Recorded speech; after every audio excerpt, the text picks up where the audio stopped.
Hello and welcome to the Skift India podcast. I'm Skift Asia editor Payton Doma Bhutia, and joining me today is Amanpreet Bajaj, General Manager, Airbnb India, Southeast Asia, Hong Kong, and Taiwan.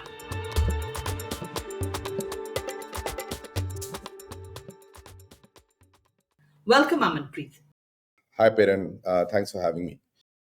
Amanpreet, now let's dive right into it. The travel landscape has seen some jaw dropping shifts due to the pandemic. How has Airbnb sailed through these choppy waters and, to continue with the analogy, also managed to ride the wave of change? You're right, Piran. The pandemic has definitely created the biggest change to travel since the advent of commercial flying. If you think, and Airbnb has continued to evolve, from our perspective, to help both guests and hosts make the most of this changing times, as well as the new travel revolution that we're seeing as the pandemic is now receding. At Airbnb, we've stayed focused on what makes our platform so special. We've always said the magic is and will always be in the people. And so it's our host community and their ability to deliver unique experiences to our guests. And so, keeping that in mind, we have obviously continued to preempt and innovate. A big focus for us throughout these times of uncertainty has been to work together with all key stakeholders, including the government. And I think the focus has been to rebuild tourism, support all the local communities, and drive economic recovery and growth, because that was the need of the hour. What we have seen is, obviously, during the pandemic, we have seen the consumer preferences have kind of evolved and changed, and we are seeing those kind of sustain even as the pandemic kind of recedes. So for example, India, and it has a bit to do with the demographic mix of India. For example, India has the highest percentage of millennials and Gen Zs. I think it's about what 52% of the total population globally, Correct. and higher than Yes. the global average of about 45, 46%. Um, what this means is there is a greater demand for flexibility in terms of when travel happens. And I think one of the key things that we all have gone through the pandemic is the fact that there is far more flexibility. Work from home became work from any home, and many companies are now in the hybrid mode, right? And so there is greater flexibility for people to kind of plan their travels. Earlier, travel was restricted to maybe a few seasonal moments, an extended weekend. But what we have seen is, given this new flexibility, people are now traveling on different times of the week, or they're getting more opportunities to travel, which basically means they want to explore more of their own country or even travel abroad. What we've also seen is that the popularity of off the beaten path destinations has seen a bit of an increase over the last couple of years. People have had the time to introspect. A lot of people now want to connect with their own passion points, and they want to explore their own backyard. And so we are definitely seeing newer destinations emerge in terms of choices for people, which basically means great opportunities for micro entrepreneurs in these newer areas, because finally the tourism dollars are now percolating down to these new communities, and they are now going away from the traditional tourism hotspots. What we have also seen is there has been a rise of the conscious traveler. People are making far more responsible choices than ever before. And what they are taking into account is how their travel decisions are making an impact on the communities that they plan to travel to. In fact, we've done multiple surveys in the past, and a staggering almost 70% of the people that we surveyed said before they travel, they want to understand the economic impact they make on the communities they travel, or even the social impact in terms of what good would this be for the places that they kind of travel to. So clearly, there is an emergence of a more responsible and conscious traveler as coming out of the pandemic. And I think all of these trends basically have meant that domestic tourism has seen a boost. People have experienced our own country's hospitality in a bigger way during the pandemic, and they have explored newer destinations. They are now looking at off the beaten path destinations. There is far more flexibility in terms of when they want to travel. So, travel is not restricted only to the weekends and the seasonal moments, and definitely the rise of the conscious traveler, as I kind of mentioned.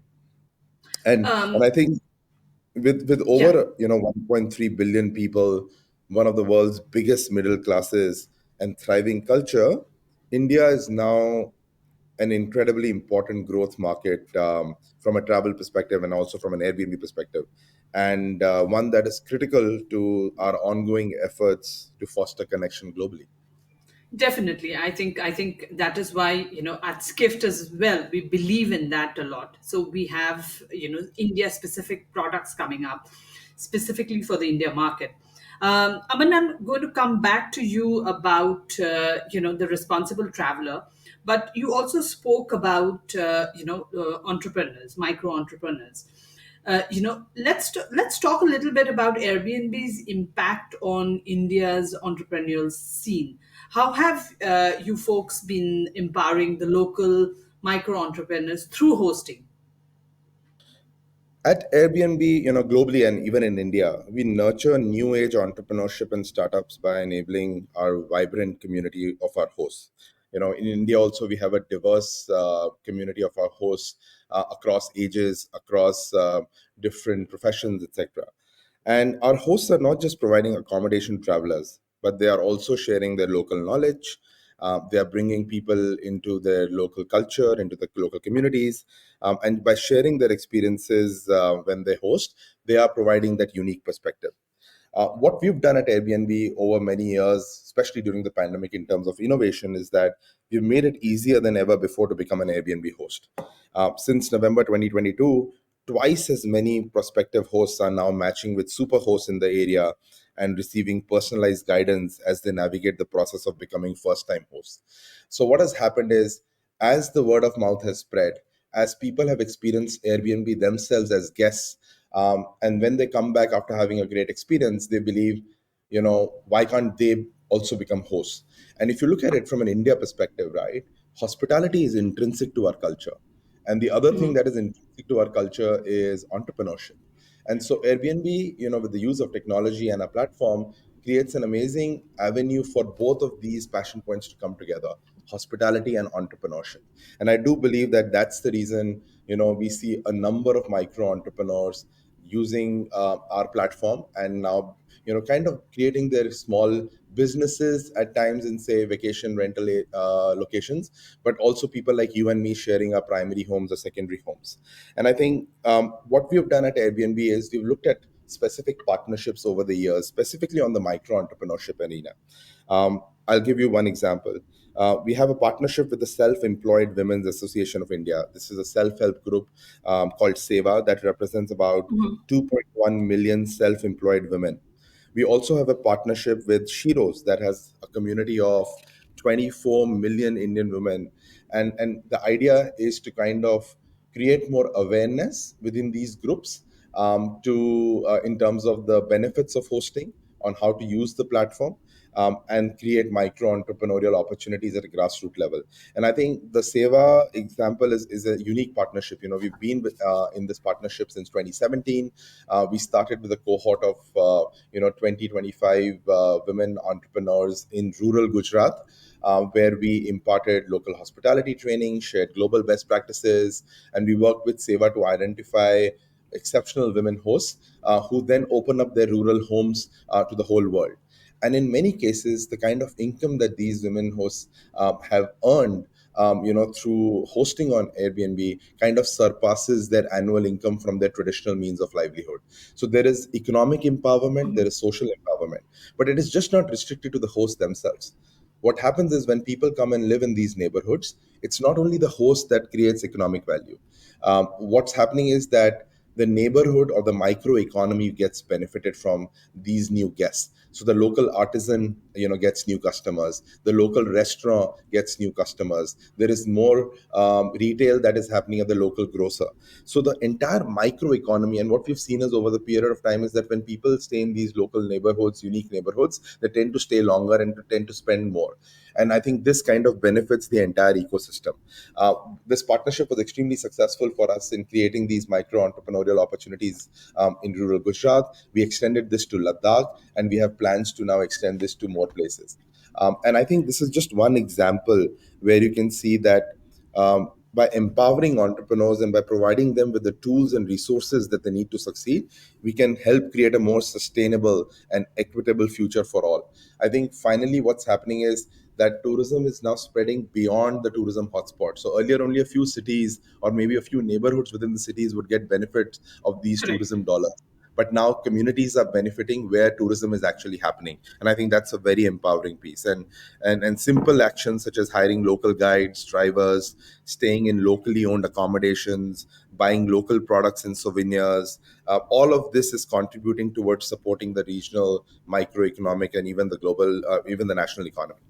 Yes, and as you spoke about the conscious traveler, I think it's also another facet of sustainability, empowering the local economy and giving back to the place where you are holidaying, right? Very true. I think when guests are now making choices, they are picking up places in terms of, first understanding what are some of the energy practices. Is Does this host use the local produce or not?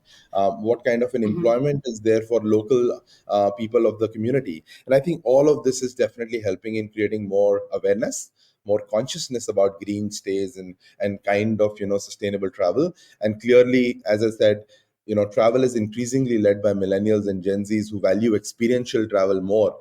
They are making these very important responsible choices, which is creating a very robust ecosystem, which is taking into account holistic growth and holistic sustainability.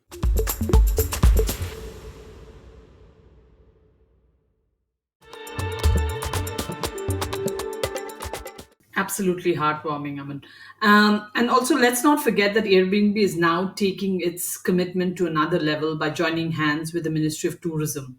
Tell us a little bit more about this, and how does this partnership envision, boosting India's presence on the global travel map? I'm very excited about this new partnership. So earlier this year, Airbnb signed a memorandum of understanding with the Ministry of Tourism and Government of India, and the focus is to promote India as a most sought after, high potential tourism destination, and most importantly, shine a spotlight on our rich cultural heritage, which we are very proud of. As part of this partnership, we launched an exclusive Soul of India microsite that showcases a kind of a diverse array of heritage stays across the country. So there is a lot of focus on heritage for us with this partnership. These heritage properties are steeped in history, architectural brilliance, and they offer an authentic glimpse into India's rich cultural tapestry. What we are also doing with the ministry is to offer support to hosts in untapped tourist areas, assist them in promoting their homestays, build host capacity through training. The idea is This to is, foster a I'm culture of sorry, I'm respect. sorry. I just want to clarify. So this is more for inbound traffic, right? Yes, I think one of the key focus areas for us with this, partnership is destination promotion. So the Ministry of Tourism and Airbnb are working together on positioning India as a sought-after destination, focusing on cultural and heritage tourism, leveraging targeted domestic and international campaigns that showcase the distinctive heritage stays available through the country. And I think if you see our microsite that we launched, it's called the Soul of India. It promotes heritage homes across India. It also shares captivating stories beyond the heritage properties and the destinations. And I think the focus here is to inspire visitors to embark on unique cultural adventures and immerse themselves in the essence of India in the truest way. So, destination promotion is definitely a big part of this partnership.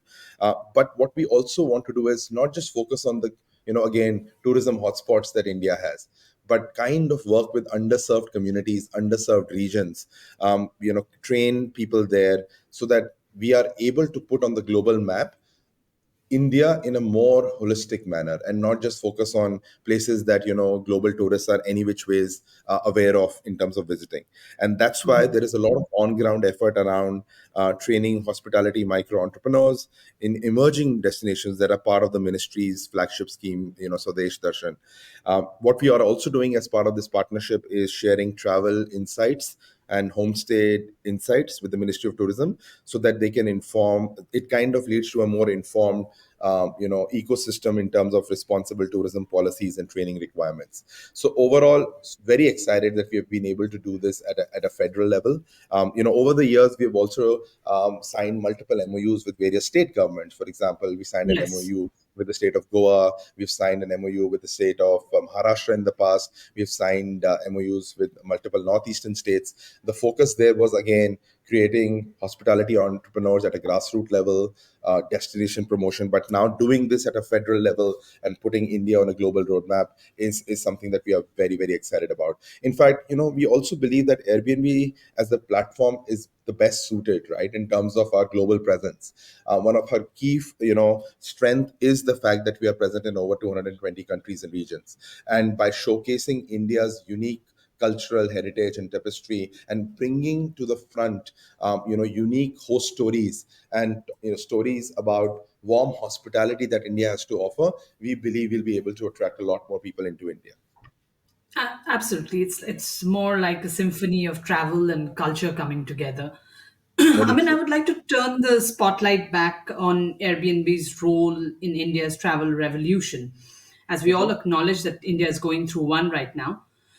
With Airbnb, of course, with its global presence, how do you see, Airbnb evolving its footprint in the India market? Because it's not as big as you would have, as you would have imagined right now. But how do you see that growing?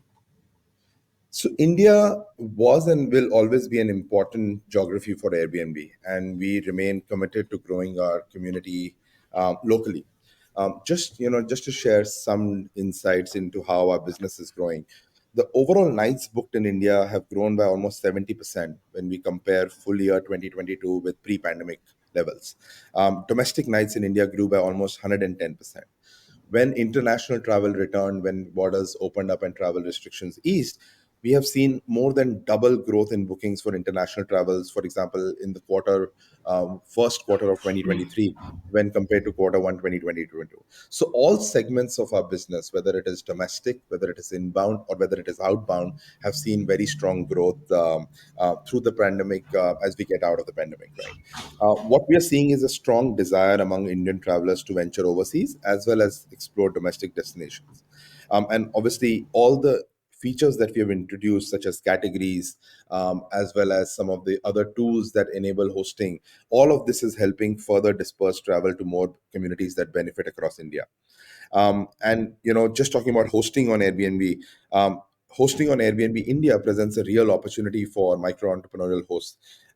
Hosts on Airbnb who self-identify as women collectively earned over 1 billion Indian rupees in 2022. That kind of gives you a scale in terms of why people are coming on the platform to create primary and secondary income.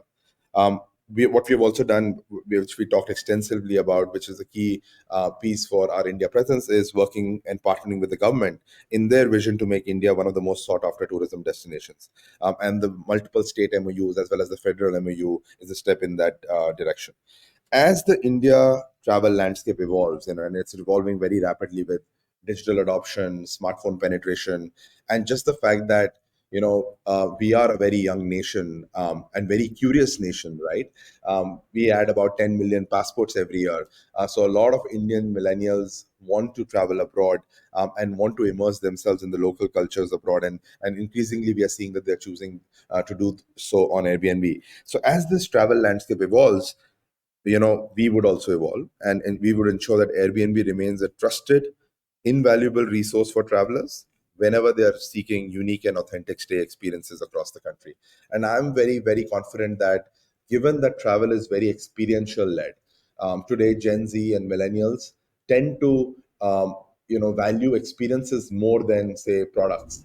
A platform like Airbnb, with its unique diversity in terms of stay options, in terms of unique experiences, is very well positioned to cater to the demands of the travelers from India. And we are definitely seeing growth momentum around that across not just tier one cities, but also tier two, tier three cities in India now. So, Amanpreet, I wanted to ask you about host registration laws. I mean, like, how stringent are there in India, and how does Airbnb ensure the safety of their guests as well as the safety of their hosts by trying to make sure that they're everybody is in a safe and secure environment. Sure. I think there are two parts of this question, so I'll answer one by one.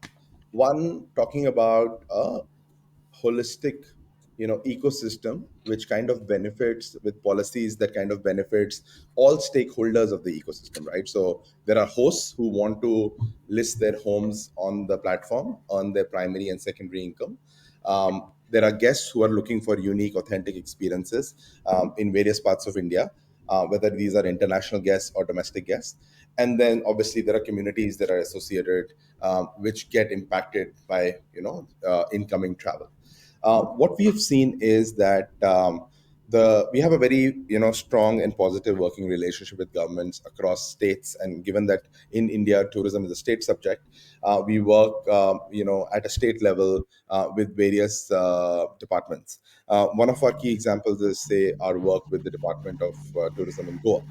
And one of the key areas where we are collaborating is to build more capacity in underserved communities by imparting, homestay best practices, etc., and then doing destination promotion of these places. When we work with the government, obviously, there is growing consciousness in terms of creating policies that are easy in terms of registration requirements for our hosts, so that it kind of attracts more people to undertake this micro entrepreneurial opportunity. So far what we've seen is rules vary from city to city, state to state. And what we have seen is that the government is very interested in creating a very positive ecosystem wherein these norms are easier for people to kind of adapt. And if you look at it, various states have adopted homestay policies, and they are encouraging more people to open up their homes or create these micro entrepreneurial opportunities. And we as Airbnb are always working with these state governments, to share global best practices, but also to kind of bring insights, as you see, as part of our MOU with the tourism ministry in India as well, to share best insights in terms of that would inform more responsible policies that benefit everyone. There are various states that have put in policies, and our endeavor is to create more awareness about those policies and those registration requirements with our host community, because our hosts want to do this in a very responsible manner, and comply with whatever is required at a state level. So we continue to work on that. The other piece that you kind of talked about is trust and safety. And trust and safety is extremely critical, and one of the most foundational elements of what we do at Airbnb. What we have done is we've created multiple features over the years that basically range from ID verification, background checks, etc., that create a more robust as well as a trustworthy ecosystem when people are interacting on Airbnb. And we will continue to evolve these, policies as well as tools as we operate. What we want, we have also created specific trust and safety, helplines in multiple languages across 24/7 time zones, so that people can reach as and when they have any issue in terms of it. We take this very seriously, and it is one of the key areas that we work on from a technology perspective, but also from a process perspective. Okay, fantastic. Amanpreet, now let's get a little bit personal. With so Mhm. many options on Airbnb's platform in India, do you have a personal favorite? That's a very difficult question, but yes, over the years, I've been an Airbnb fan even before I was working at Airbnb. And one of the key things that I look forward to is basically unique stays, and unique opportunities to engage with newer communities, as well as immerse in the local culture. So every time we travel abroad as a family or even on business travel, I tend to look for unique places to stay in. So some of the unique places that are on my wish list in India are some very nice ecological mud houses down south. So that is something that I'm planning. I just finished a trip in Scotland in the summer, and we went on Isle of Skye, drove through the region, and I stayed in a cabin very close to the lake, and I think that was beautiful. Just wanted to disconnect from my daily routine, and I think that was a magnificent place. The host was very warm.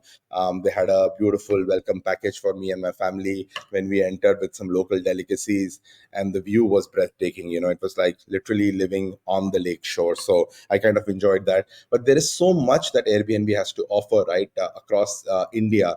So and I would strongly recommend people to look at our categories feature. People can now book homes based on their passion points. So there are A-frames, there are cabins, there are ecological stays, there are villas with pool. There is a lot in terms of that Airbnb offers, and honestly, there is a favorite for me in each of the categories, and something that I want to kind of go and stay very soon. Thank you so much, Amanpreet. Your insights have been fascinating. Thank you for joining us today and sharing a glimpse into Airbnb's journey in India. And folks, that's a wrap for us. A huge shout out to Amanpreet for sharing his insights and to our listeners for tuning in. Remember to subscribe to the Skift India podcast on your favorite listening app for more such discussions. Until then, safe travels, everyone. Thank you for having me. Thank you. This has been the Skift India Travel Podcast. Thank you for listening.